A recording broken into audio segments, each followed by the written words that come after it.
Vous aussi, vous avez l'impression qu'à chaque fois que vous allez sur les réseaux, il y a une nouvelle dinguerie qui a été lâchée par Trump. Bon alors attends, avant que je termine ce que j'ai à dire, pense à t'abonner, comme ça tu rateras pas mes prochains contenus et tu continueras d'apprendre plein de trucs. J'exagère un peu, en vrai. Il y a bien des personnes, des scientifiques ou encore des médias qui tentent de lutter contre l'avalanche de conneries qui sortent tous les jours de la bouche du président américain. Il y a bien quelque chose qui donne cette impression de manque de réaction.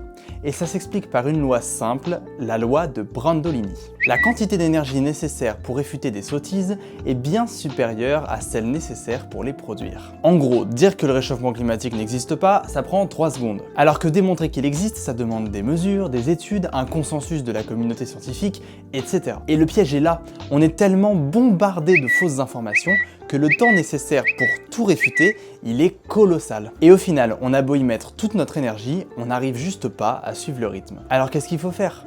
C'est une très bonne question, et chaque média a sa propre manière d'aborder le sujet. Certains filtrent les propos de Trump pour ne laisser passer que l'essentiel, mais en faisant ça, ils renvoient une image d'un président des États-Unis plus modéré qu'il ne l'est vraiment. Certains s'efforcent de vérifier méticuleusement chaque information, quitte à dépenser du temps de travail journalistique qui peut-être aurait pu être utilisé à des fins plus importantes. Et d'autres laissent juste tout passer sans rien commenter, participant malgré eux à la propagation de la désinformation. En tout cas, vous voyez un peu le bourbier dans lequel on est, et c'est certainement pas moi qui aurai la réponse, donc je vous laisse vous faire votre propre avis.